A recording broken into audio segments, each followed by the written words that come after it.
Yo, yo, yo, yo, yo, what's up? What's going on? What's good, everybody? That's right. We are here checking in August 8th, 2022, the Boxing Source Radio Show. I'm your host, James Bell, the leader of the Boxing Source. You can check us out through social media, Facebook, Twitter, Instagram, of course, YouTube channel. We have the live podcast on YouTube. We put it on through Anchor.fm. It's on iTunes. It's on Google Podcasts. It's on Spotify. And now, that's right, it's on Amazon Music. So you can listen to the podcast on Amazon Music. So, like I said, you got iTunes, you got Google Podcasts, you got Spotify, you got iHeartRadio, and now you got Amazon Music. The Boxing Source Radio Show, as I say, according to reports, it's the longest running boxing podcast in existence.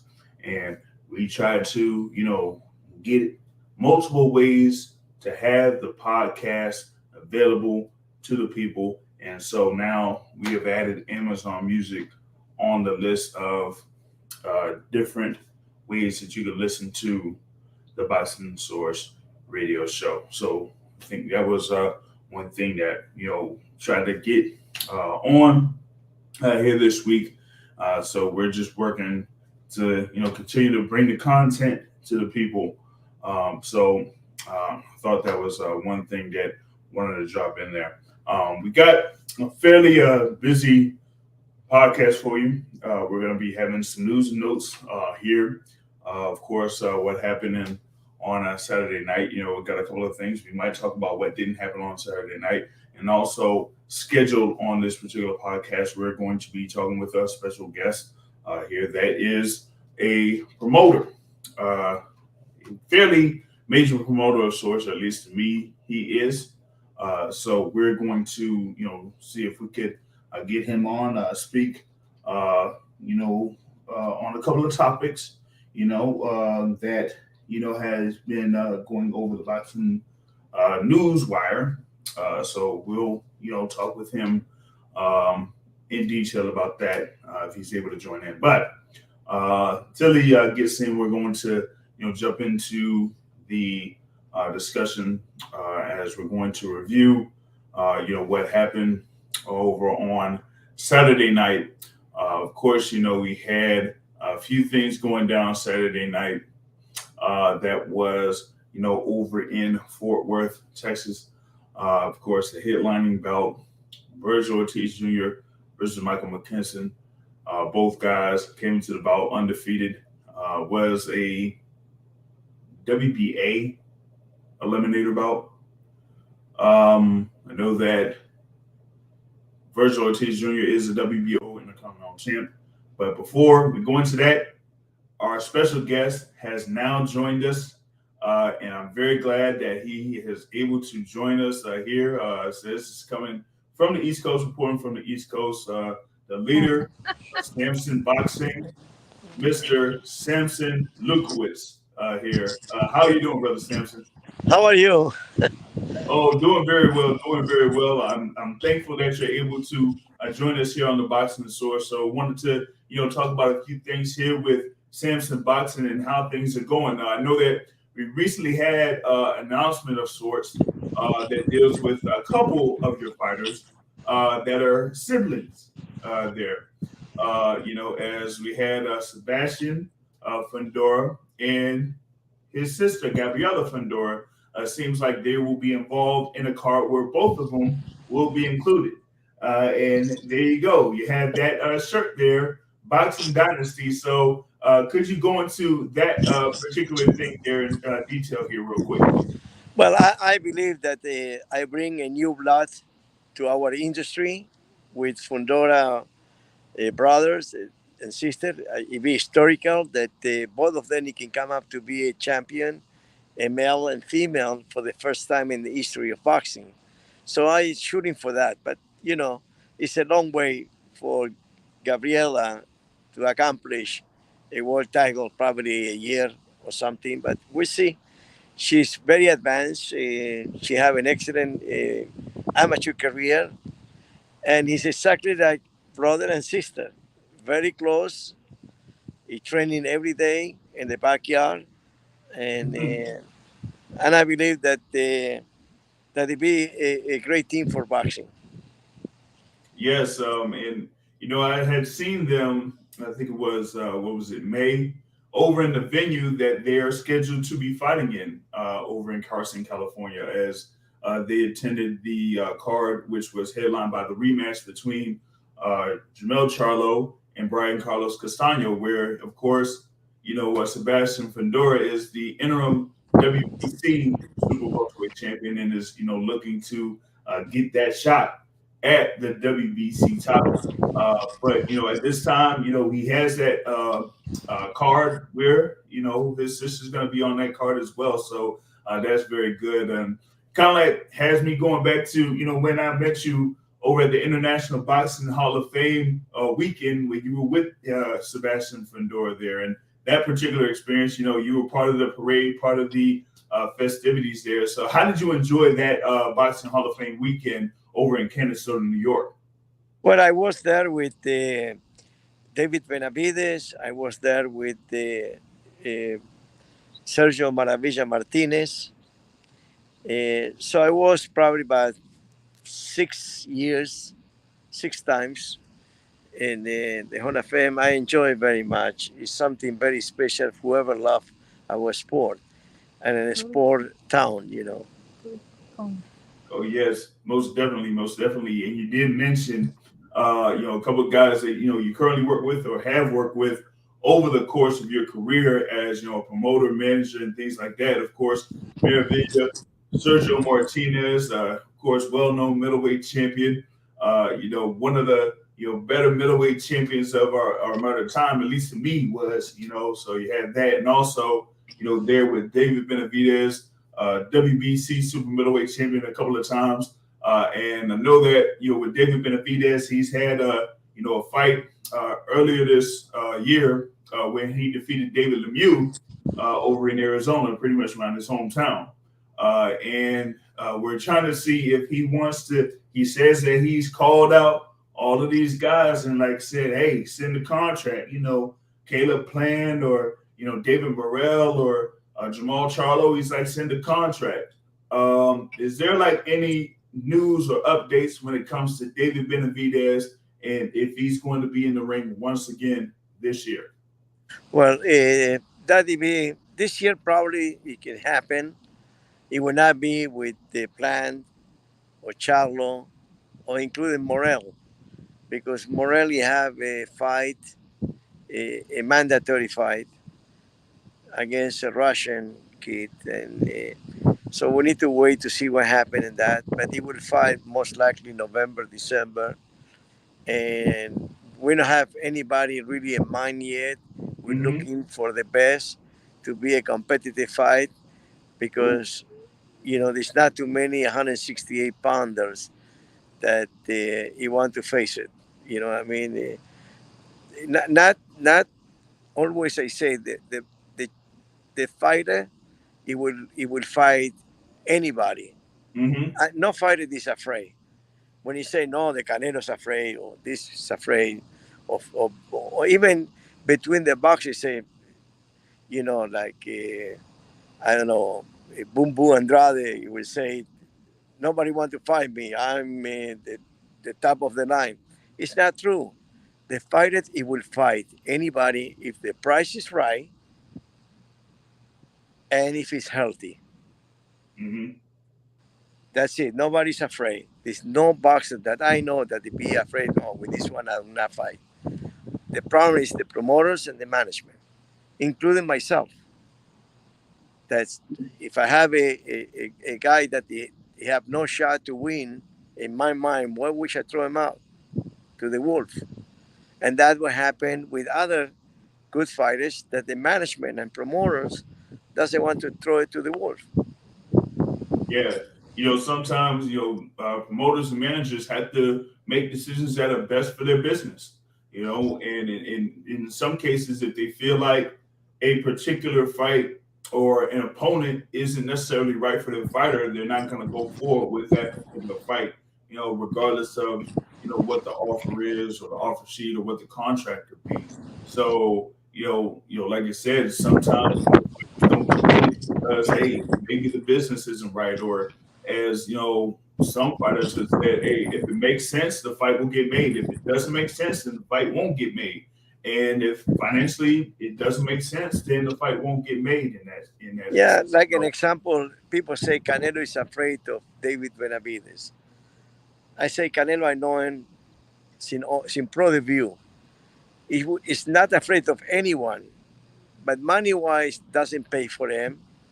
mhm, And the management is saying no because he believes the manager he cannot beat Benavidez. That is the only reason that is going on because Eddie Reynoso say he didn't fought nobody. mhm, Well, if he didn't fought nobody, let's try and see what happened. But he's afraid to lose. Is you know, is best fighter that I ever have.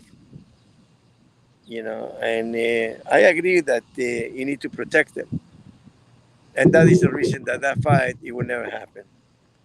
mm.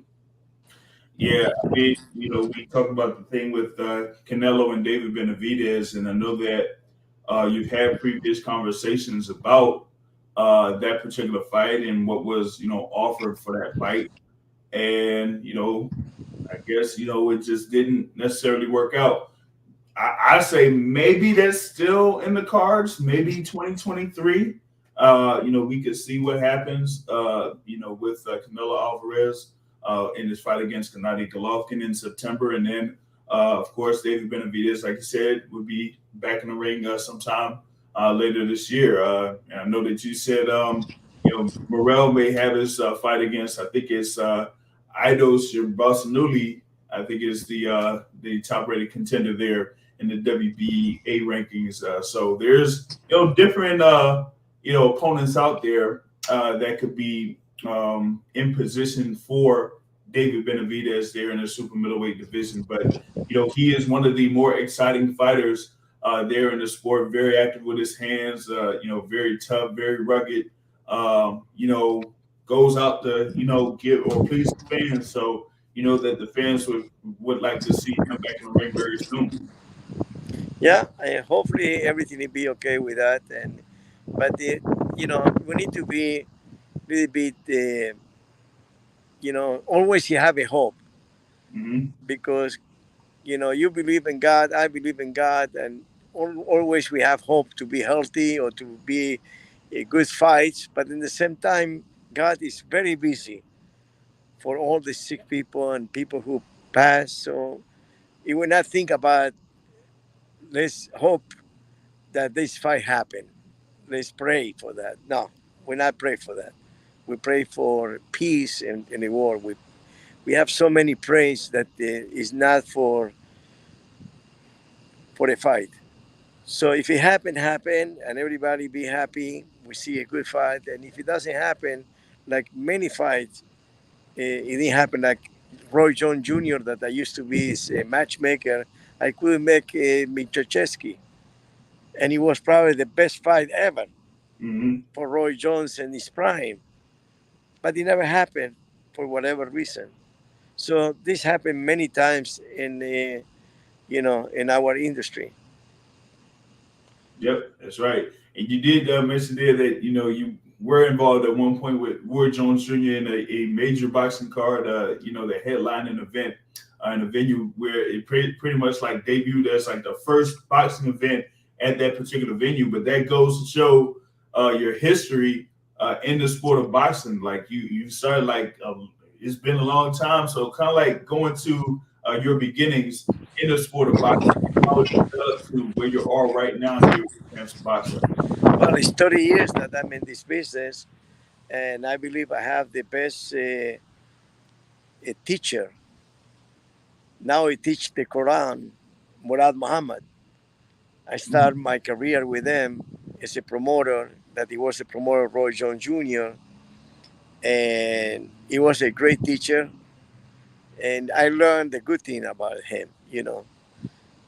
every one of us, we have the good and the bad. So I pick up the good, and a couple of more guys that I start to learn the business, and that is the reason of my success. Because like you have guys like Bob Aaron, that is he went to and he finished as a lawyer in the university, in Howard University, as well as Rudy Vela, but he never was a matchmaker.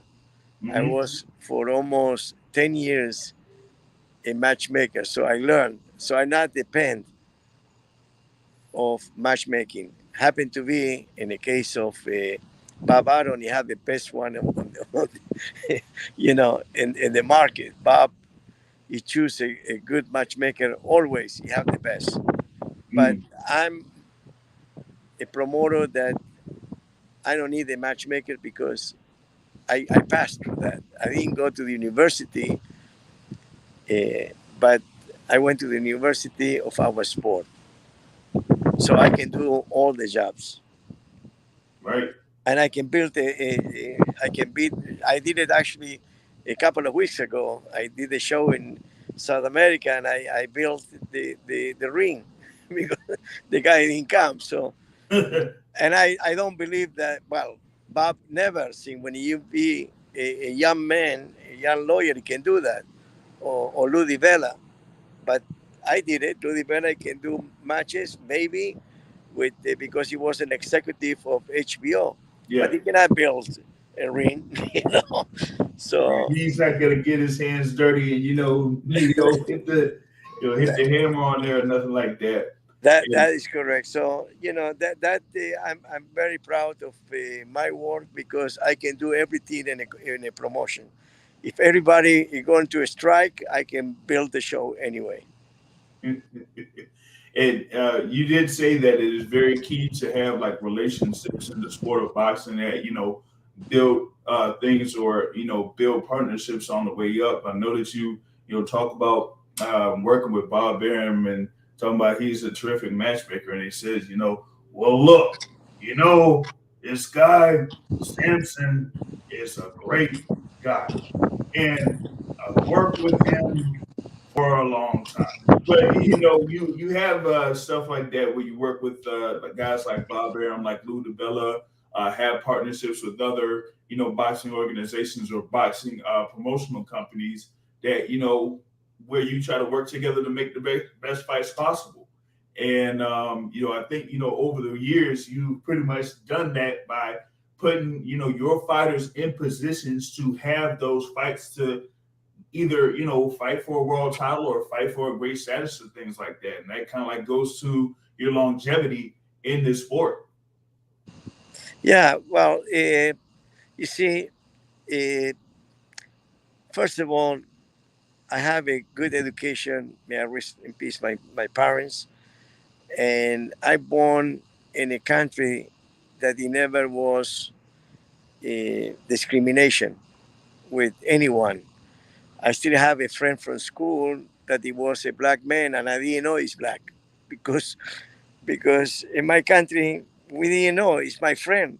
Mhm. The color it never was an issue till today. Doesn't exist that. I learned that when I come to America because in both sides is some kind of discrimination, and this is the only side that I believe of human beings. In my country, I remember that, including my friend, that he married a white lady. We don't look like something. How come is a white with a black person? With Mhm. black man. So I believe that it was the reason that Murad Muhammad loved me so much. And believe it or not, I'm a Jew, but I I learned about the Quran or the Muslim way, and I lived for 6 months in a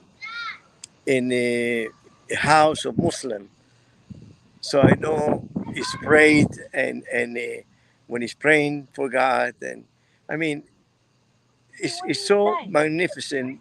Every religions that we're supposed to be united, you know. Mhm. No, not And yet. yeah, I have my granddaughter screaming. They call me Papa Samson. And so, what I'm saying that Uruguay is a beautiful place to live, and I'm doing I believe a very important social work because I do it amateur fights and tournaments with the WBC and Mauricio Sullivan.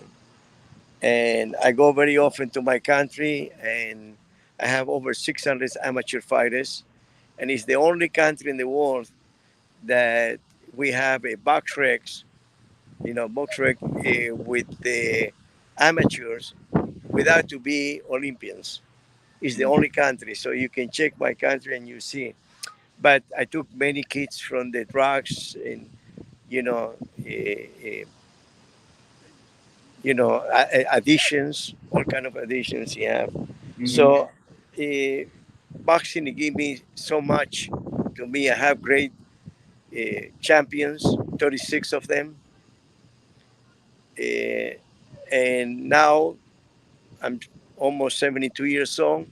It's time to give back to boxing give me. So I spend my money instead to spend it with friends Hmm. and things that you're not supposed. I never have an ounce of alcohol or any kind of drugs or whatever. I don't know. I don't know about scotch or whiskey. I Oh, never with drink. your. You know what I mean? So instead of spending in this kind of with the friends in a bar, I know you never will see me in a bar drinking alcohol. Mm, Never. Nobody saw me in 30 years that I'm in this business in a bar mm, drinking. So instead to spend my money there, I spend it with the youth of my country. And mhm, now the president of Panama, he called me up and he asked me to do the same work that I do it in Uruguay to do it in Panama. And I do a show on the 27th of August in Panama City, a boxing show, amateur and infants. I do a program that is a boxing recreation of infants without without touching, without uh, to fight each other from 4 years to 11 years, and that the reason that in my country with 107 years of boxing we have no men champion, and that reason is because he never anybody in my country he thought about the amateur and invest the money in amateur career of anyone.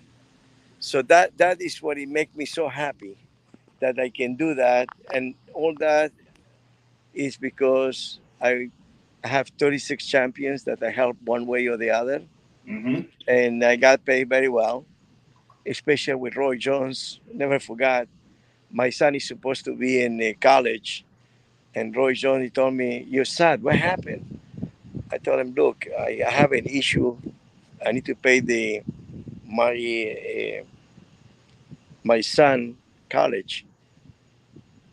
So he issued a check to me immediately. mm, I was his matchmaker. So he issued a check, and with that check, I paid the whole year of college for my son. So that is the reason that I cannot listen to anyone that that is discriminate with any ethnic group. If I see anyone, no friend, because I don't have too many friends, but anyone surrounded me that they discriminate with anyone, mhm, I pull them away, including a fighter that misrespect another fighter. I will not work with them any longer. I don't care if he's a champion or not, but we need to respect each other. And I believe that people who know me, he knows. what kind of person I am, and the importance for me is not discrimination, and definitely nobody can raise the hands of any women, because I have a fighter that he raised the hands of his wife, and I give him the release immediately, because the money is not important for me if Oh, the the person is or the fighter or whoever it may be, in no violence, domestic violence in his house. And that is the reason that I can work with any promoter, including Bob Aron, that he got sued for his wife. mm-hmm. Ooh, seems like he's Them a lot, and I know this is not true. I mm-hmm. never heard Bob Aron say anything negative about anyone, and especially in any other ethnic group. So, this thing, even a joke, he would not do a joke. So I believe that the sport of boxing unites everyone. I know that we went away from uh, from this interview that we want to talk only about boxing, but I believe Yeah. that this issue, especially in America, that is good to know that the sport of boxing unite ethnic groups more Yeah. than any other sport. Yes. Yes, it does. Yes, it does. And you've had those multiple examples that you talked about there. That one that stood out was like you said when you were a matchmaker, and you had your son coming up and graduating high school and about to go into college, and Roy Jones Jr. Helped you out, with the tuition for your son for that first year of college. That's something that I didn't know. Or I think a lot of people didn't know about there with your relationship with Roy Jones Jr. And a number of people that are around Roy Jones Jr. a lot, and that's some of the stuff that even I thought I would have known about, but I wasn't able to know about that. So sharing something like that is very great. Yeah, Roy Johnny would never say that because he helped so many people in his career. But my son, I never forgot my son after graduation. We meet it, and he said thank you because now he's very successful in his studies. And I believe if Roy he didn't give me that money in that time, my son he will never finish college. It's another situation in this country. If you don't have the money for college, it's very hard to Yeah, make it. to continue your education. That's right. That's right. I think I have one of my columnists, panelists here, the boxing academic. You have boxing academic is one of my longtime panelists for the Boxing Source Radio Show. Not sure if he's able to jump on and ask you a question there, brother Sampson. If he's able to, he'll be able to unmute himself and ask you a question there about what you do with Samson Boxing or the promotional game. But I know that you, like you said, you had a long list of world champions there under Samson Boxing, including Sergio Martinez, including John Rio Casimiro, Jason Rosario, David Benavidez. But kind of like go through like I'd say one situation with any fighter or a story with any fighter that kind of like stands out to you. Well, I believe the one that really make me famous it was Sergio Martinez. He promised to the mother and he promised to me that when he be 40 years old, he will retire. When he lost with Cotto, he have a deal with HBO of $1 million to choose any fighter he want. And I told him, forget about the million, retire, because for me it's very important your safety. Mm-hmm. 6 years later, he come back, but not with me because I don't need a money that you never know. On age 47, he can continue fighting. Right. So I went to Spain where he was living, and I told him I will not. I tried to convince him not to come back. He asked, he said, please help me. I told him I cannot help you. I said, but you will make money. I said the money is nothing compared to your health. But he decided to continue his career, and I'm out. He's still my idol. So Hmm. I believe that till now is one of, is my idol, and he will be to the last day of my life. Sergio Martinez. Yeah. And I know he did have like a documentary there, Maravita. So that that was a good documentary there. But what you talk about there with him is kind of like goes to your professionalism in that there's some things that you will do and there's some things that you won't do, and that safety is very important. With you when it comes to being a professional, when it comes to being a promoter, when it comes to being a manager, and you're not going to put your clients, as I say, in a situation where it might not be safe for them. That's So, correct. if, like you said, with Sergio Martinez, with him, saying that, oh yeah, I'm coming back, I'm coming back, you're like, I understand your desire to come back in the ring, but I can't work with you in that capacity because I don't want to be put into a situation where you could be in great danger. You see, so Look, I believe that boxing is a beautiful sport, but at the same time, every time that any fighter going to the ring, he can lose his life. It happened, you know, many times through the years. So I mhm. don't want to be part of that. You know, I never forgot when I used to be with Murad Muhammad, and I was the matchmaker, and we have a great fighter, a great champion of like Levander Johnson from Atlantic City. And after the fight with Chavez, I'm sorry, with Sanchez, he come to me. He say, "Samson, you have a lot of connection. I want the rematch." I tell him, "Don't worry about it.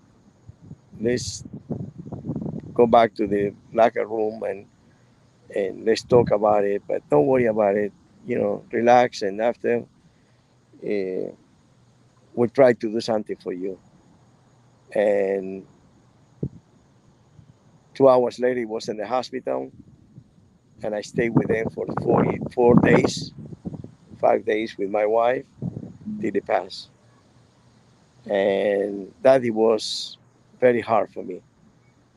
And that is the reason that I respect all the fighters, because he put in his life for me to be with a Titan suit and live a good life. So I need to respect. My heart is for every one of the fighters, because each one of them is a warrior. And that is the way I feel and the way I work and the respect that I have for everyone. Yeah, like you said, I mean, it's a very dangerous sport, and over the past couple of years, what we've seen instances where fighters have transitioned or passed either after fights or during fights or things like that, and that's it's a tragic situation, of course, but it just goes to show that we like people got to be I would say aware of what goes on in the sport of boxing, and I know it's a very competitive sport, it's a gladiator sport, as they say, but you also got to keep safety as a top priority within the sport. It's like Zab Judah told me, you don't play boxing and you can't play around when it comes to being in the ring. So always got to be on your P's and Q's, when you're in the ring, but also, just got to be cognizant that, hey, that could not only be your last fight, but if you're not careful, it could be your last date in the ring sometimes. So that's something to watch out for, you know. I wanted to, get back into, your fighters that you have. There's like one fighter that's within the 135-pound division, around 135, 140, and they call him Ali, and that's Michelle Rivera. Like, yeah, he looks like young Ali. I'm the greatest of all time. He don't necessarily have the English down yet to kind of like probably imitate Muhammad Ali, but he does have the look. He said that it's a reincarnation of Muhammad Ali. And for the last 2 3 fights, you see that people, when he finished the fight, he start to scream boom, boom, boom, bye, yeah, Yeah, boom, boom, boom, bye. right. Yeah, and he believed that is the reincarnation. But he's such a good fighter that it's so hard to face any one of the major, the top guys. But I have an interview, actually, it was a Sunday, that I say that the interim titles is very important when you have unifications. Like in this case, on a 135, you have uh, Henny, that is the champion of the four major sanction bodies, and now we have a rematch, and then you have Lomachenko, and then so when Lazar Salih, he will have a shot. I need to have an interim title because, first of all, the TV love it and the people love it.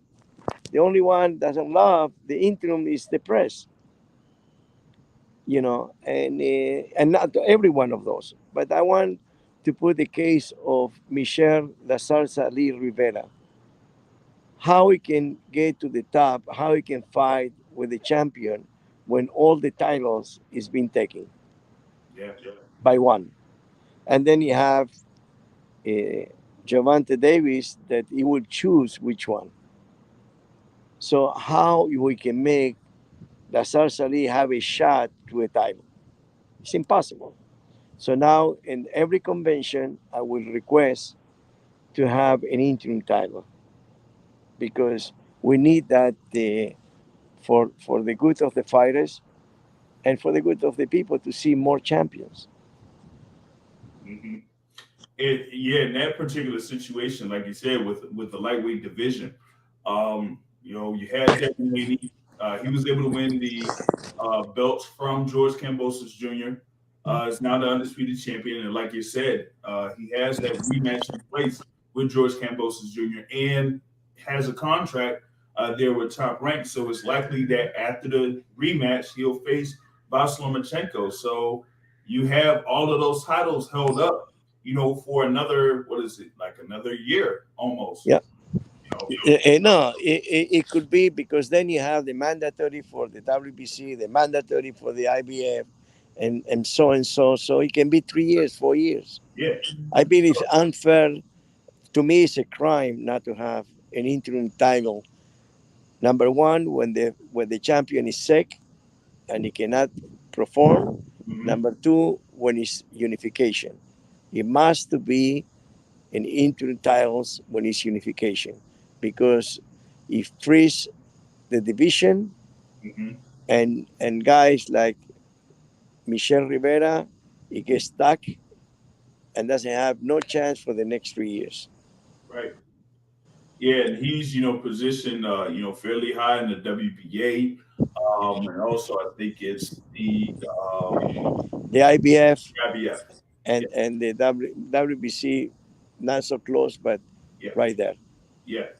But with the WBA, they're kind of, he had been, discussed as a potential opponent for Gavante Davis. Of course, they're trying to see if he could face Ryan Garcia, but they also, positioning Michelle Rivera as a potential opponent. And like you said, with Devin Haney being tied up for a good amount of time, maybe that would be an attractive fight for Michelle Rivera. But if that isn't necessarily in place, maybe there's other fights out there, maybe a Rolly Romero or I could name a few other guys there in the lightweight division. I think what Isaac Cruz has another fight that's scheduled. If I'm Yeah, not. with one of my fighters, Yes. Eduardo Ramirez, Yes. on September 4. Nobody give a shot to my guy, but every time that anybody see me in the corner, trust me, we have a fight. Yeah. The fight. So September 4, in Showtime, you will see El Zurdito Ramirez from Mexico that he will fight Isaac Cruz. Isaac Cruz is doing many future with who to fight, like Cambosos. Already he beat everybody and then he got beat. So Mhm. I will not be surprised that Isaac Cruz he will lose the next fight. Yeah, he gotta watch out because he gotta watch out. So that's September 4th. I think that would be in the. Is that part of the Ruiz Ortiz card? That's correct. It be on Sunday, Gotcha. September 4th. Sunday, the Labor Day weekend, Sunday there. So yeah, That's correct. Yeah. definitely gonna be looking out for that. You're very busy there, man. With all of these fighters. Is there like anything or any other fighters that's coming up that are in position for fights within the next couple of months?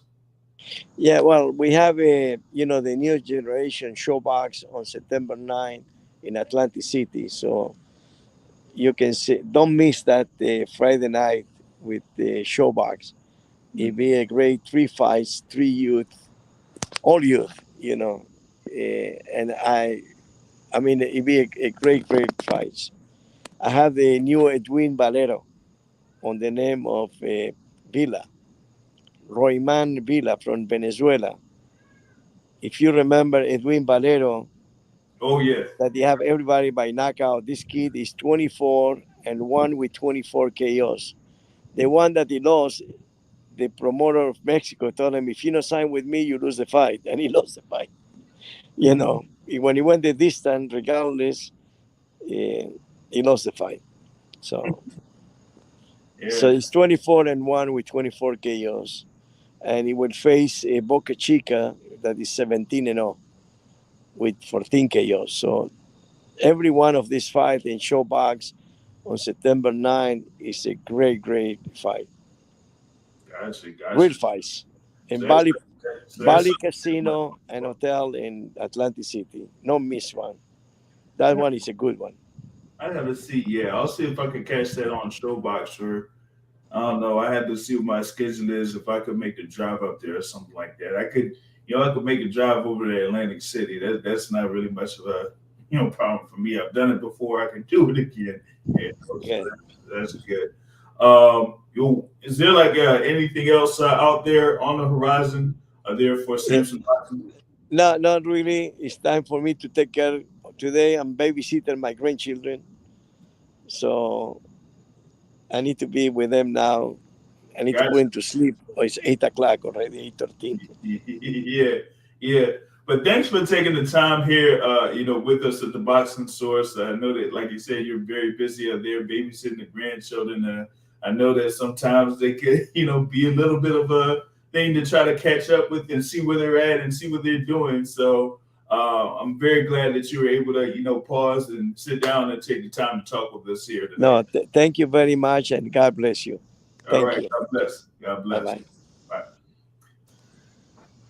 Sir, and that is Sampson Lewkowicz of Sampson Boxing there that was able to join us here for a conversation. So he was able to run down a lot of things there going on with his promotional company and things like that.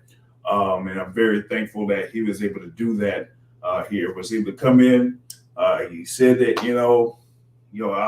I'll be glad to join you. Just tell me the time and see if I'll be able to do it. And I told him, and he said, "Hey, I'll come in and make it." And there he was. I mean, barely started the live stream up, and he was right there a few minutes in there. I'm not sure if Boxing Academic is in here or know that you were able to connect in, but not sure if your audio was on point or whatever it was. So I don't know. Okay, seeing if you're joining there, brother Boxing Academic. What's going on? Nothing much, man. I was driving. That's why I was driving and had some background noise.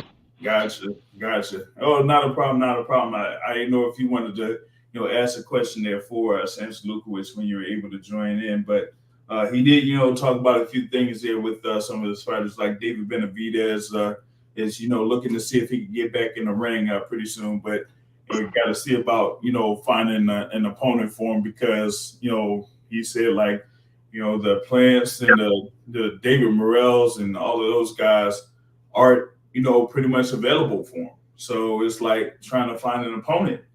And when it comes to the super middleweight division, right now there's not that many.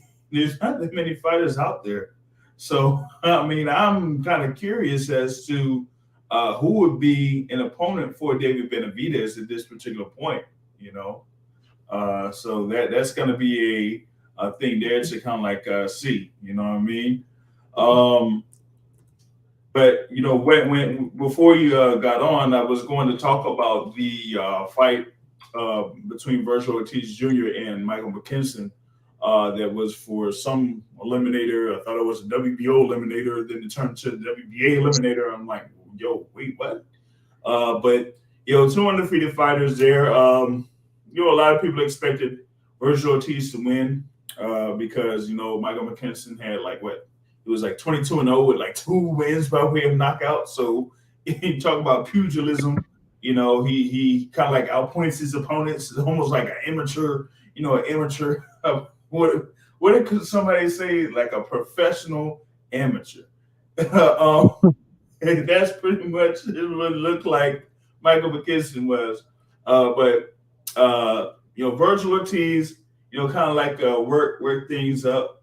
And he kind of like broke down Michael McKinson over the course of 9 rounds, got a TKO victory there. I know that he had like a little bit of an issue in the early rounds with the cut. I was able to like catch it late, so I didn't know if it came from like a clash of heads or a punch. Probably came from like a clash of heads or something like that, but I don't know. But he kind of like adjusted to what Michael McKinson's movements and mannerisms to eventually break down McKinson, and it was more about him kind of like being, I would say patient, walking McKinson down. And once he got into close quarters or good enough range, he just started to work the body. Came upstairs a couple of times, but just was consistent with the body work, and that's how he was able to score his knockdowns. Was just working the body. And, he scored that first knockdown in the 8th round. And McKinson was able to get through that 8th round. You go through that 1 minute, break where you're in the corners. And then 9th round starts. Virgil Ortiz comes up and just throws another punch to the same spot. Not much emphasis, but still to the same spot. And Michael McKinson goes down once again. And, we just ended up having the fight stopped as the corner like threw in the towel soon after that for Virgil Ortiz to get the win. He is WBO International welterweight champion, still undefeated, still with stopping every opponent that he's faced, 19 wins, 19 knockouts. There's a lot of talk from some people in reference to Virgil Ortiz being probably the guy that could be next in line in the welterweight division. Know that we got a couple of things that we got to sort out. I know we had a conversation in the last podcast about the fight that could be for the undisputed welterweight championship.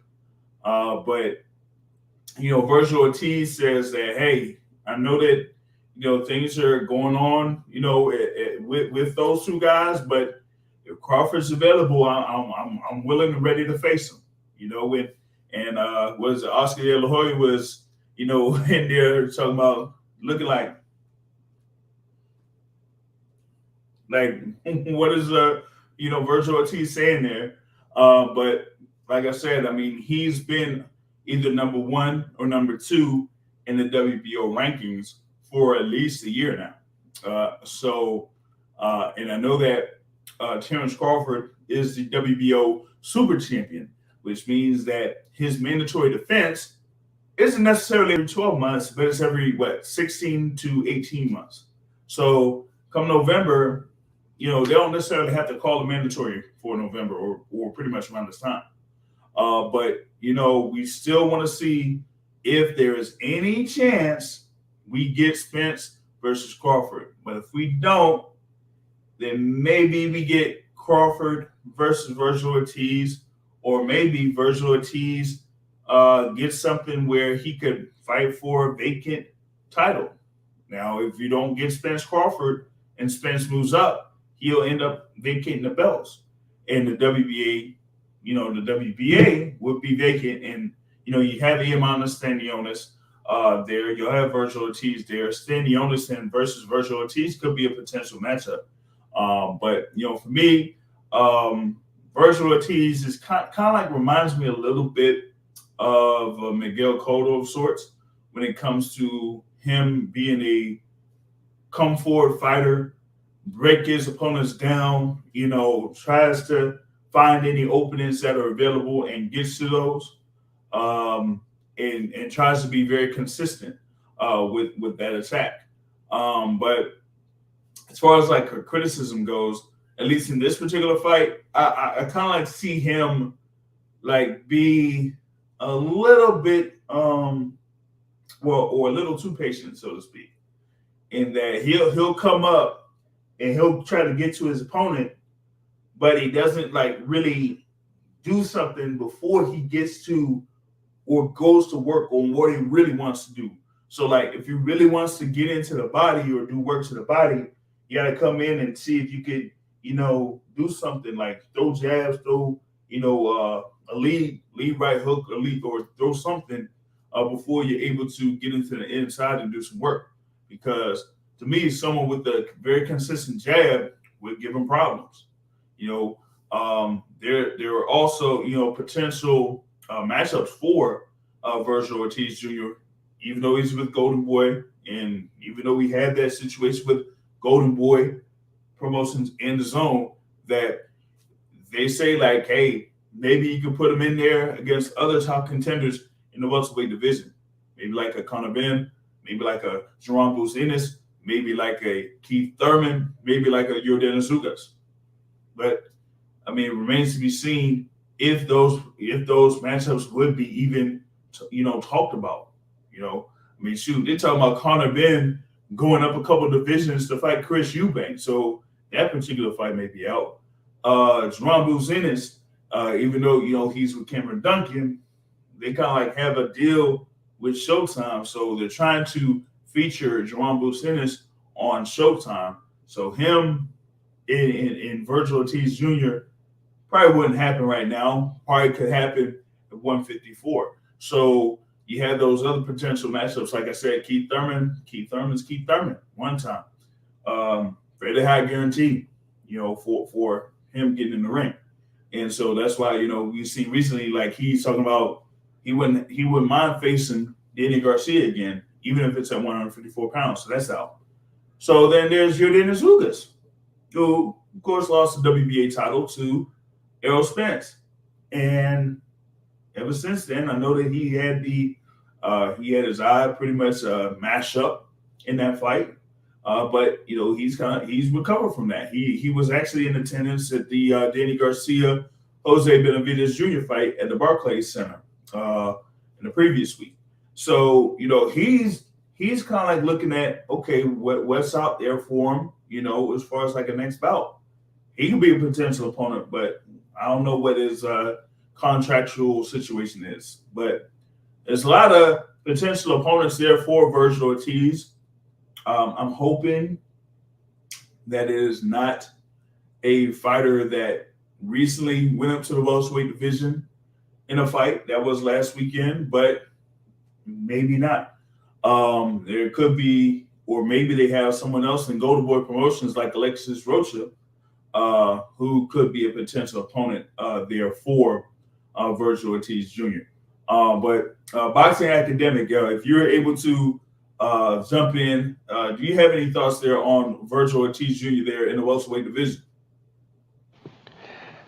I only saw the highlights of the fight. I didn't watch the fight. I just saw the highlights. It appears that he had somebody in front of him that he was supposed to beat. Did he knock him down, or was that the other fight with Terrence Crawford, still training mate, who got knocked down 3 times? No, he was able to knock him down. Like I said, in the 8th round, scored a body shot, knocked down Michael McKinson. You know how body shots are sometimes. They get a delayed reaction to those. And so, Oh, okay, then he stopped him again with the same sort of body shot. Yeah. Okay, I remember. Yeah. Yep. I mean, he fighting somebody he's supposed to beat. Let's see him fight somebody that give him a little resistance, make him think, do something different. I mean, yeah, he's had his previous opponents, like I said, Michael McKinson. He's had, Mean Machine against Jessica Valioskas. He's also faced Maurice Hooker, in his past few fights. And like I said, he was able to stop all of those guys. Based on yesterday, that's not, well, it's meaningless. Yeah. Based on yesterday. Yeah. Yeah.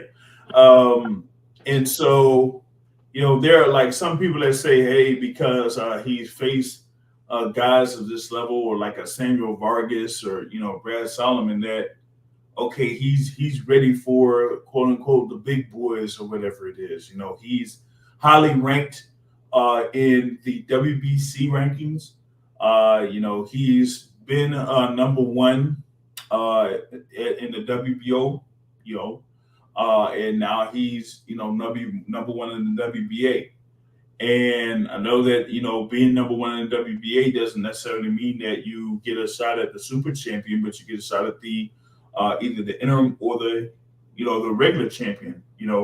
Sampson talked about reinstating interim titles in certain situations, and maybe it could happen in this instance with Virgil Ortiz, because you have all of those belts pretty much tied up with 2 fighters. And I know that Iamana Sanionis is a regular champion, which, we kind of like went into a situation to work out a deal so that Spence Ugas could happen. And he was able to win his bout, that he had. And because of that, now he's a regular champ. So would that mean that Iamana Sanionis would go ahead and face Virgil Ortiz? I don't know, because maybe he wants to still say, hey, I need my shot. I need my shot at the super champion in Errol Spence. And if we can't have Spence versus Crawford, as we had that conversation with Joseph Herring last week, then he would be the first in line because of the deal that was made in order for Spence Ugas to happen. So if he's first in line, first of all, is Spence going to take that fight? And if he doesn't, then Spence will move up and the belt will be vacant. Would you have something like a Sanionis versus Virgil Ortiz? And, in some conversations I've had, some people would pick Stanionis to win that fight, especially after his win over Butayev. That was in April in AT&T Stadium. I thought that, he was a more precise fighter in that particular fight. And like him versus Ortiz is almost like a similar fight. 2 guys that love to fight on the inside. And so, hey, if we don't have, Spence Crawford, and Spence ends up deciding to, move up, then, hey, maybe we get Virgil Ortiz versus Stanionis later on down the line. But there's also other fans that say that maybe he would give Jerome Boots Ennis a run, but I've already explained the situation, or contractual situation with Boots Ennis. So we're going to see what happens with Boots later on down the line. I know that there was like one announcement on his social media that he'll have a fight date coming soon, but from what I was hearing from local sources around the area, I'm not sure if that is really solidified as of yet. So, the welterweight division has been the money division for years, but there's still like a lot to sort out there when it comes to that. So, man, Virgil Ortiz, like I said, has a win over Michael McKinson, and we'll see what happens with him later on down the line. We might see him in another fight this year. Who knows? But he is, like I said, he's one of the key components to Golden Boy Promotions in their network deal with DAZN. I'm not sure like how that worked out as far as like viewership is concerned. But to be straight up as far as like the attendance there didn't necessarily look good. I know that there were a couple of boxing columnists that I communicate with that were in attendance covering the fight, and they said like, hey, there wasn't that many people there in attendance for this boxing card. But like I said, we'll have to see what Oscar De La Hoya does for the development of Virgil Ortiz Jr. In the near future of his career. I know we also had in the co-feature bout, you have former world champion in the 140-pound division, Maurice Hooker, against Blair the Flair Cobbs. Woo! And this was an interesting bout. It was an interesting bout when it was announced that it was like a crossroads bout of sorts for both fighters. Maurice Hooker, did, like I said, he lost to Virgil Ortiz. Blair the Flair, had his, fight against, Rocha, where he got knocked down a couple of times, and then, they called the fight, and when they called the fight, he was still throwing punches, but he was throwing body punches to the referee. So both of those fighters were coming off of a loss, and it was like, with Blair Cobbs, he's, very flamboyant, very talkative, to say the least. And kind of like markets himself, to a level that many other fighters don't necessarily do. So kind of like generates some interest in a sense, but I guess not enough to the level to where a lot of people would be interested in him, so to speak, or maybe they say like the talent doesn't match the talk or something. I don't know. But he was able to get the win over Maurice Hooker. And part of that story was because Maurice Hooker, before the fight, supposed to be a welterweight fight, and he ends up weighing in at 150 pounds. And for some reason, he was upset that he was in there at 150 pounds. But since I know, even though it was contracted at welterweight, Blair Cobbs still went forward and said that he wants to go forward with the fight. He went forward with the fight, and man, Maurice Hooker was just, he was like molasses, especially in the first couple of rounds. He was like molasses. Couldn't really move that well with his feet. His punches were very slow. And Blair Cobbs was able to react very quickly to those punches. And in close quarters in the first and the second rounds, Blair Cobbs was able to come in with combinations. And in the first round, he got in with a combination, then blitzed him in order to get Maurice Hooker down to the canvas in round one. And Maurice Hooker was able to get up, got through that round, then got caught twice in round two. Got caught with some punches, like good knee punch, bam. And the balance for Maurice Hooker was just way off there early in the fight. And it was mainly the speed of Cobbs that really, frustrated Maurice Hooker over the course of the bout. And he was able to win by unanimous decision, 2 scores of 97-90 and 1 score of 96-91. Of course, with those few knockdowns, 3 knockdowns that took away 3 points there from Maurice Hooker. So it was a unanimous decision win for Blair the Flair Cobbs, who, kind of like is, there in. Hey, this kind of, in some aspects, this kind of like says a certain trainer isn't looking too good. I know that he had a fight or a bout with Jamal Herring last year when Jamal Herring went up against Shakur Stevenson. And I know, with the ability of Shakur Stevenson and the quickness, the speed, and the footwork and all of that, he would have been highly favored. But in some cases, you got to be able to say, hey, you got to do this, you got to do that. You got to be able to look and see what's happening in the ring and tell your fighter what adjustments to make.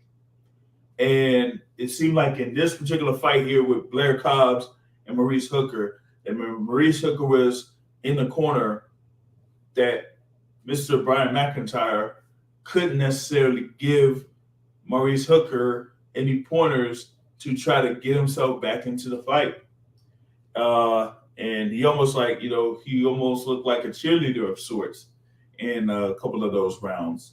And so, some people are kind of like viewing him like Eddie Reynoso or like a Freddie Roach, or particularly Eddie Reynoso, as Eddie Reynoso has like a headliner fighter that he's with, and he has a number of other fighters that are under him. But, a couple of those fighters have fell short, recently. And, well, even the top guy fell recently in Canelo Alvarez. Now you have Brian Bomac McIntyre, who has a couple of guys that have fell short. And he has a guy that's there at the top that he's been with the whole time. Of course, Terrence Bud Crawford. But Terrence Bud Crawford is a very talented fighter. Of course, he's one of the top pound-for-pound fighters in the sport. But when you have a top or a high-level fighter, sometimes it makes some trainers look better than they actually are. But we are not sure when it comes to Brian Bomac McIntyre, but some people may say that the jury is out when it comes to him and when it comes to training. So him with Maurice Hooker, and almost like, to me, it almost looked like Hooker was just not prepared for this fight at all. You come in, 3 pounds overweight, which to me means that during camp he was up there, So if you're spending all of that time trying to cut weight, you usually aren't spending that much time trying to, prepare for your opponent. And it just didn't look like he was that much prepared against Blair Cobbs. And now Blair Cobbs, is back on the winning column. And, hey, he's there welterweight. Maybe he's another potential opponent for Virgil Ortiz Jr. If Virgil Ortiz isn't in a position to fight for a world title. So there's that. But Boxing Academic, you had like any thoughts in reference to like Maurice Hooker or Blair Cobbs when it comes to their status in the welterweight division? So I watched that fight. I watched most of it at least. And yeah, I would tend to agree. In the corner when Maurice Hooker got hit in the mouth, it was like, what you gonna do? And Terrence Crawford was the one giving the X's and O's. Step your foot on the outside and punch through. Step your foot on the outside. Don't let him get his lead foot on your outside. Whereas Bomac was kind of like, what you doing, man? Like, you need to press harder. You need to clear your mind. He just giving like vague instructions, like impose your will. Kind of like you said, Reynoso or most of the other trainers do. They say impose your will. We've practiced this. Push harder, impose your will, as opposed to giving X's and O's, as opposed to saying, this dude is hitting you with every shot he can, and all you doing is sort of just like high guard, and he just wailing on you and stuff. You're right. And giving him X's and O's, like, punch in between or do something to, to change the pace of it. So I would question that if his main fighter gets in a tough fight where there has to be a tactical change or a maneuvering where you are not in the dominant position, can you do the Virgil Hunter where he told Andre Ward, just go to the body. Don't stay on the outside. Get in close to him. Don't let him hit you with them shots. Clear your head, get in close, and work your way back into the fight. Can he give instructions like that? I question. I would love to see it. And if he does it, hey, I take my hat off to him. Mm-hmm. But objects in motion stay in motion. Objects at rest stay at rest. If you ain't never really had to do that, and all you rely on is your fighter fighting off of skill and outskilling somebody, outskilling somebody, and it's never, equal skill, and you do a tactical change and do something tactically crafty to like get the upper hand, it's gonna be very interesting when you actually have to do that. Mm-hmm. Yeah. And I kind of like what I was thinking about with Bomac, and it kind of like was surprising to me, but the opponents that this person had was like night and day.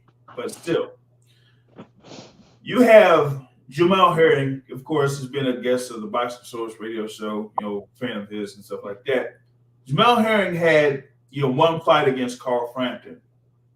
And yes, Carl Frampton, but Jamal Herring looked to me like that was the best version of Jamal Herring that I've seen. Even more impressive than when he, won the title that he won, against Ito, right? It ended up stopping Carl Frampton. Compare that to how he was coming out in the ring against Shakur Stevenson. Yeah, I know Shakur Stevenson is, of course, taller, longer, faster, sharper, all that type of stuff. But sometimes when you know that there's a couple of attributes that your opponent has that are better than you, you got to be able to work around that and try to, see if you can muck the fight up, tie him up, roughhouse him, do something where he's not able to, get in a groove, get in his offense good enough to where he's kind of comfortable in what he's doing. And, usually trainers that see that would kind of like do that in between rounds. They would say, hey, we see what he's doing. Either, move away from his strong side or try to tie him up so that he doesn't get that much offense. So will it make it a terrible looking fight? Sure. But if this is your best chance of winning a fight, this is what you got to do. And so, when you, Boxing Academic, talked about Terrence Crawford saying, like here, when you have a orthodox fighter against the southpaw, first thing you got to, pretty much one of the first things you got to do is make sure that your lead foot is on the outside so that you get better positioning against your opponent. And if you're like a mover, and this is why I bring up the first fight with Alexander Usyk and Anthony Joshua a lot, because that shows like how Alexander Usyk was able to say, or have it subconsciously to have his foot on the outside, because once he gets his offense off, if he wants to get away from the strong hand, the strong hand of Anthony Joshua, he's able to do that because his foot's on the outside. All he has to do is step away. And he's done that a number of times in his fights. So Maurice Hooker, like, you got to at least have that in your mind to have your lead foot on the outside, especially against a guy that's faster than you, because if you're just throwing one punch, he's going to throw two or three if you're standing right there. So you throw your one punch and you get out of the pocket, or you throw your one punch and you step off to the side. And he didn't do that. He just threw one punch and then just covered up. And with him covering up, that still allowed, Blair Cobbs to try to get his punches right through that guard. And early in that fight, he was able to do that and score a couple of knockdowns, And with that, Maurice Hooker wasn't able to really catch up to it. And so, for me, man, like Blair Cobbs is able to, of course, move forward. But for Maurice Hooker, I know that his record is 27 wins, 3 losses, and 3 draws. But, he was a former, world champion at 140 pounds, but ain't no way he's getting down to 140 pounds. He would be at 147, and, we had that potential fight that could have been against Regis Prograis in 2020 before the lockdown. But, here, going up against someone like Blair Cobbs, who, was kind of like a mid-level guy, maybe to some people, or as they say in wrestling, like a mid-card guy. Like if you are not able to get through that and you've already lost by stoppage to Virgil Ortiz, like this is your limit. So what else are you going to do here in your professional career? I'm not sure, when it comes to Maurice Hooker, what would happen with him in this particular instance. So, hey, we got to see how that goes, got to see how that goes there. That kind of like is the 2 major fights that did happen in that card in Fort Worth, Texas. I know that they had like Marlon Esparza defending their titles against Eva Guzman there, where she won by unanimous decision, 2 scores of 98-92 and 1 score of 99-91. So, she was able to get through that bout and keeps her titles there in the flyweight division. We're going to move forward. I know that there are, other fights that are scheduled coming up here next week. Should be the return of the takeover. Former unified, that's right, unified lightweight champion there, Teofimo Lopez, will be fighting Pedro Campa, but it will be at 140 pounds. It's going to be in Las Vegas, Nevada. So, people are going to be somewhat interested in Teofimo Lopez. Of course, he had that loss to George Kambosos. And after that, it almost looked like it was a downward spiral for Teofimo Lopez. And like he was like going through, things with, family and stuff like that, with his father, with his baby moms, or whatever it was. But now, he's able to get himself back in the ring and going up against Pedro Campa. Pedro Campa, he's coming from Mexico, and I think this is going to be Pedro Campa's second fight in the States. He's had 1 fight in the States beforehand, but he had 2 TKO wins against 2 undefeated fighters in Mexico in his recent fights. But Campa is there with 34 wins, 1 loss, and 1 draw, with 23 of those wins by way of knockout.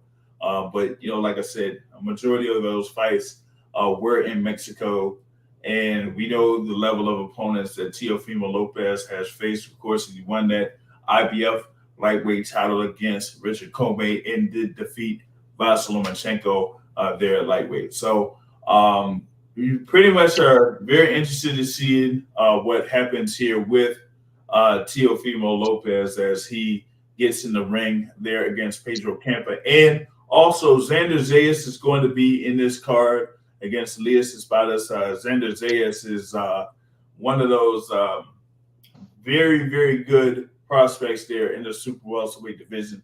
So looking forward to that. Also have Troy Isley part of this card.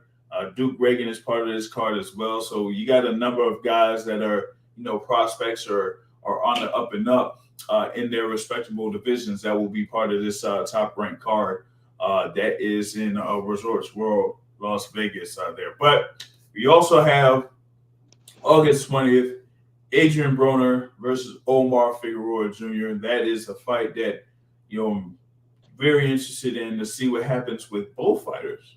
Adrien Broner, he's been inactive, but so has Omar Figueroa Jr. to a certain extent. So looking forward to that over in Hollywood, or the Seminole Hard Rock casino over there, not that far from Fort Lauderdale. So those are a couple of bouts that I'm kind of like interested in. But also, as far as like other news is concerned, it seems like we might have a return of a former world champion. And that former world champion is the bronze bomber Deontay Wilder. Yep, you've seen the photos. We've seen him with, Michael Hunt, the bounty hunter. We've seen him, with Battle Jack. We've seen him with Francis Ngannou. And, there's been a couple of tweets that says, yeah, he's coming back.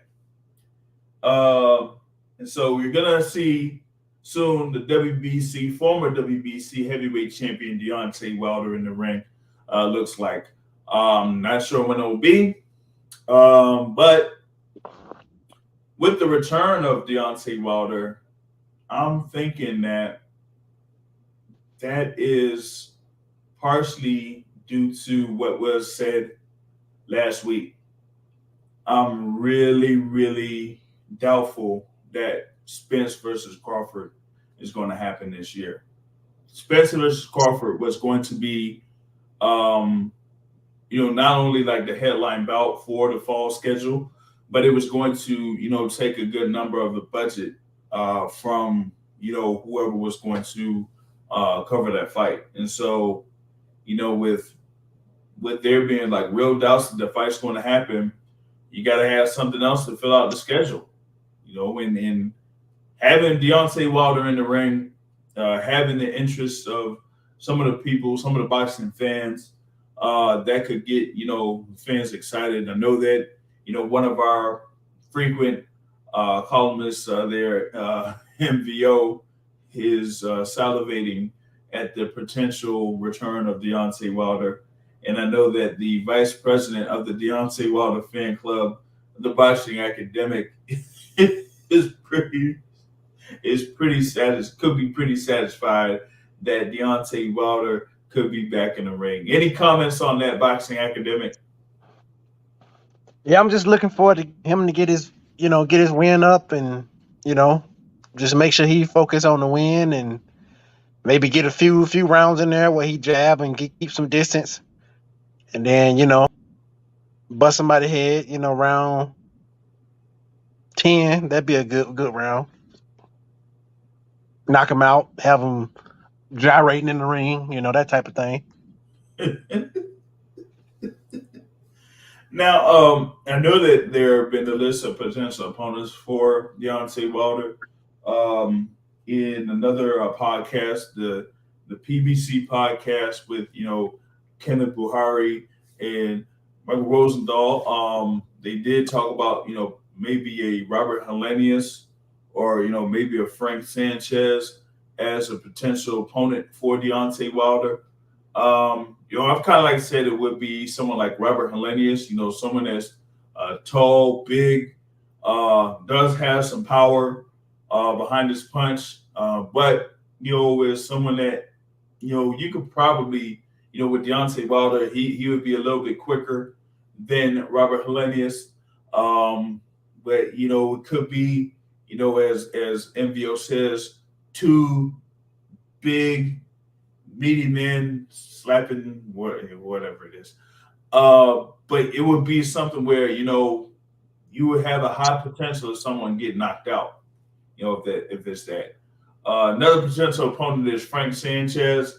That had been talked about with, if there was like a possibility that Tyson Fury will retire, but we have recent news that Tyson Fury is not retiring, so he's keeping that WBC belt. And Frank Sanchez is out there as a contender in the heavyweight division. Had a key win over Efe Ajagba some time back, but he's kind of like in the shorter side. It's almost like having like another Luis Ortiz there in the ring against Deontay Wilder. Frank Sanchez was Deontay Wilder's opponent, so that's why I'm kind of like focusing on the thing there with Robert Helenius. I think that is someone that's a very good opponent there for Deontay Wilder if he does come back. And If that is the case, then I'm seeing maybe mid-October for Deontay Wilder to get back in the ring. So I'm thinking within the next couple weeks or so, maybe we'll see a announcement that Deontay Wilder will get back in the ring, and you'll be able to see Bomb Squad in the ring there. So what do you think about those two opponents? If you like, see either one of those guys being a potential opponent for Deontay Wilder? Well, I think what I've seen with Wilder's win, it's concerning to me. That's the first glaring thing. And both of those guys, as I remember, I don't remember if Frank Sanchez sort of gassed out, but Robert Helenius is one of the main reasons why he did well against Kawanaki is because he had better wind. And when Kawanaki was, sucking wind and hands low as they can be, he was throwing shots. And, if you got just a big punching bag there, and you can throw some big shots, the odds are you're going to win. Yep.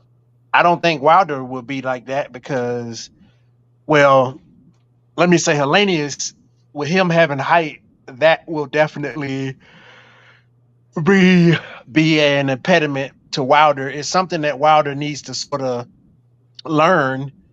But I guess with him sparring him, he sort of knows how to get around it. Right. With Frank Sanchez, I would label him as crafty. I don't think he's necessarily the heaviest hitter in the world. I'm sure he could hurt him, but the fact that he may be 6'3" would bode very well for Wilder, because all he got to do is just put his jab out, and then at any point in time he throw the right hand and land. It would be a very much equalizer. Yeah. So I think, positives that he already sparred Helenius, and then he got a shorter dude that he can probably hit. I ain't gonna say when he want to, but he can hit, and when he does hit him, it should affect him adversely. Right. Yeah. And I think it's with Frank Sanchez, if I'm not mistaken, he used to be with Eddie Reynoso, but I don't think he's with him now. I think he has the same trainer as Ryan Garcia there, and I think that's going to be interesting to see how that works there, man. It looks like they've been, getting that guy Goosing some work. He's been on the mic there in a couple of, PBC telecasts, but now, he's in the work as a trainer. He's been a trainer before. He's trained a lot of, very, very good and great fighters, champions as well. But, he's, done his work there with Ryan Garcia for a couple of fights this year. And now it seems like he's going to be working with Frank Sanchez. And, maybe Frank Sanchez could be a potential opponent for Deontay Wilder. We'll have to see how he does against someone like that. But like you said, I mean, Deontay Wilder could just use his left hand, or use his jab, or just use the left hand as a rangefinder and just tap, and then when he finds an opening, just shoot the right hand.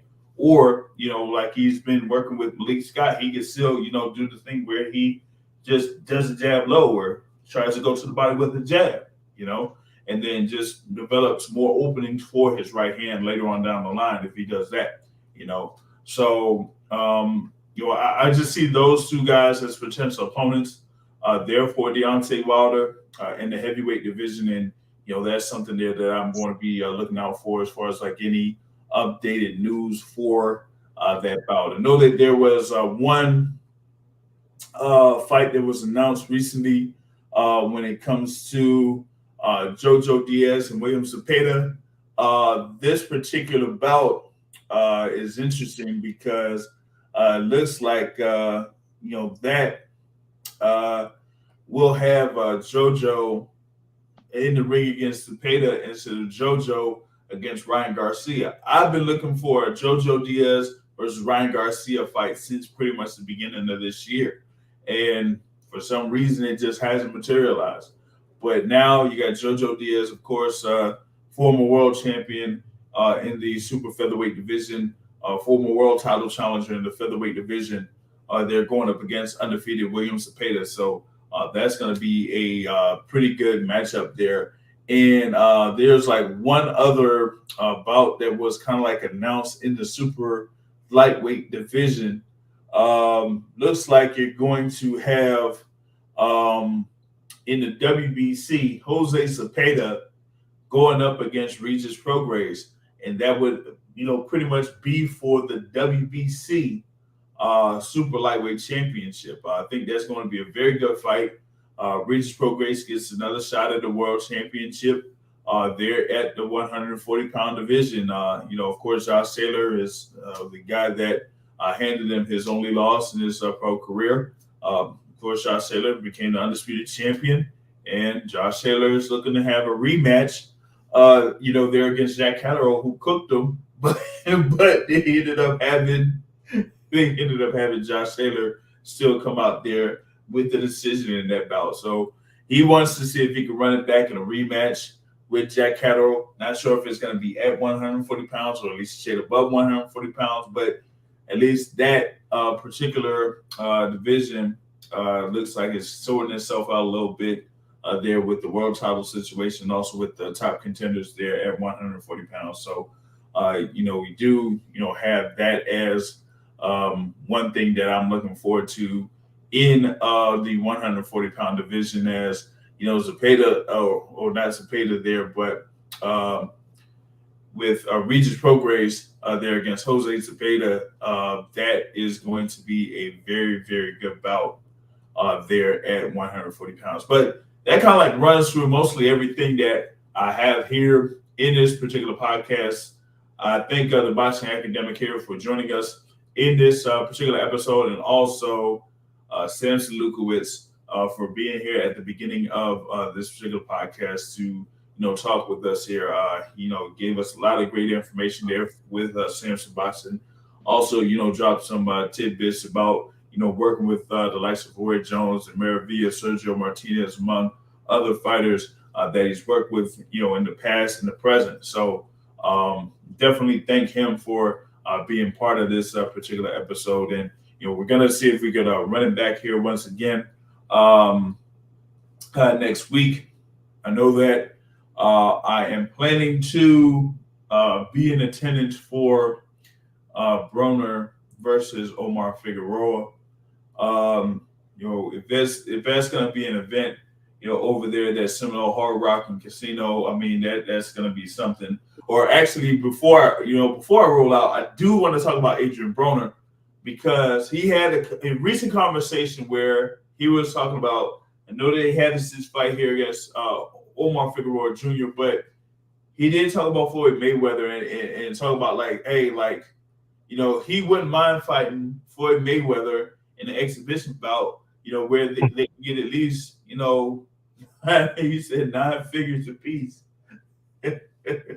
It's like, man, 9 figures, bro. That's really, really up there, man. Maybe about 7 to 8, at least for him, about 7 to 8. But 9, I don't know. I know that Broner is one of the more talkative fighters in the sport of boxing. But when it comes to his current fight that he has coming up August 20th, if I had my guy MVO here to do a dot count report, as far as I know from a couple of days ago, it wasn't, looking all too hot. Just being straight up, it wasn't looking all too hot. But we'll see, how things develop with that. We're going to see if Adrien Broner is still someone that, people really want to see. But as far as like him, having an exhibition bout with Floyd Mayweather, he's talking about like both guys could get like $100 million for that fight. I don't know. I mean, Floyd Mayweather's looking to do more exhibitions. They were talking about him potentially fighting Conor McGregor once again, but looked like those talks have like fell apart. So, maybe Floyd is looking for something else. I don't know. But Broner still has that bout with Figueroa still in front of him. I know that he's talking about maybe potentially doing an exhibition 10-round exhibition with Floyd, but you still got someone in front of you that you got to take care of. Now, if he's able to take care of him and do it in an impressive fashion, maybe the interest with Adrien Broner comes back up again. But until then, he still has to handle business first on August 20th at the Seminole Hard Rock Hotel and Casino there outside of Fort Lauderdale. So that's pretty much one of the drop down on here before I rolled out. Is there anything else that you wanted to say, Boxing Academic, before we rolled out? I got faith that AB gonna throw his hands in the first round. I got faith that he gonna let his hands go. He gonna throw quite a few uppercuts, and his combo is right uppercut, left hook. He gonna throw a few of those, and then if it don't end in like 3 or 4 rounds, then he'll lose on the cards. He might lose on the cards. He may lose on the cards. If he doesn't end it by within 3 or 4 rounds, then he could end up losing on the cards. So that's what he ain't gonna keep that pace up. He ain't gonna he gonna let his hands go. He gonna try to conserve his end. He gonna let his hands go round 1. Mm-hmm. Once he see that it works, he'll let his hands go maybe round 2, but in a more conserved fashion.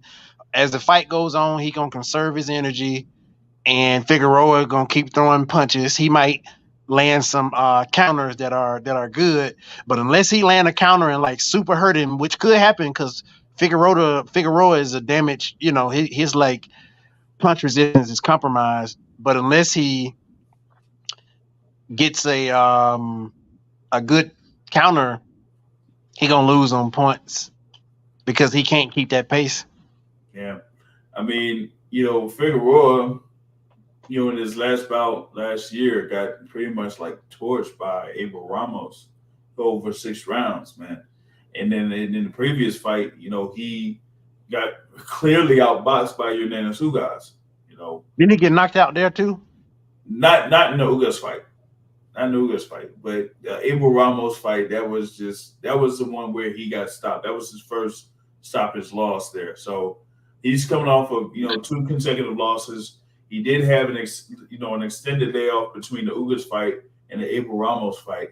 And then here, this is like, another 13 months before he, got himself in the ring for another fight where, of course, you had with Adrien Broner in his bout against Giovanni Santiago, he got a unanimous decision win, but he didn't really look good at all. And of course, what they're talking about after the fight, what was it with Brian Custer? He's like, come on, Steven Espinosa, come on out, Heyman. Just keep me in the ring, keep me active, man. Like, keep me active. But I guess they weren't in the situation to get him another opponent until this particular point, and so we just got to see like how he comes out here in this fight against Omar Figueroa Jr. and what that means for him in the future if he gets the win or if he gets or if he has a loss. You also have Roger Gutierrez versus Hector Luis Garcia in this fight card for the WBA Super Featherweight Championship with of course Hector Luis Garcia being the man that defeated Chris Colbert a few months ago to get himself in this position to fight for the world title against Roger Gutierrez.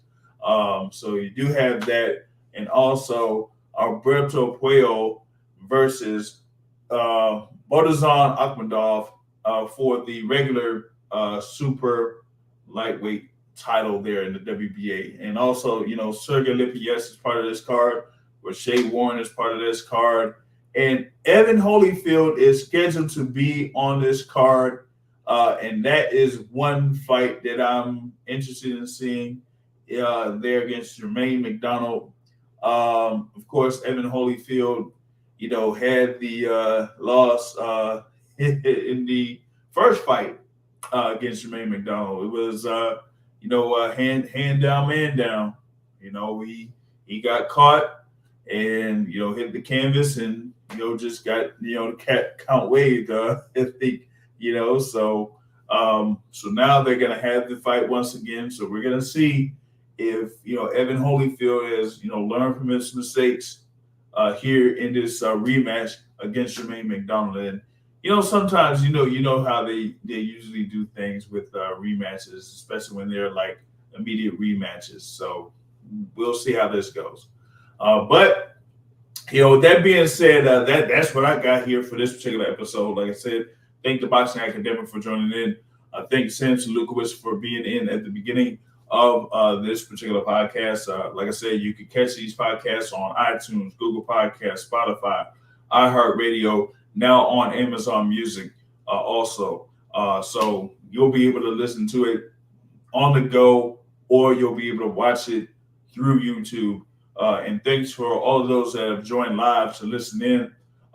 We thank y'all for being a part of this particular podcast. And like I said at the end of every show, folks, the point of boxing is hit and I can hit, not just send and trade. On that note, folks, I'm out. Have a good evening, everybody.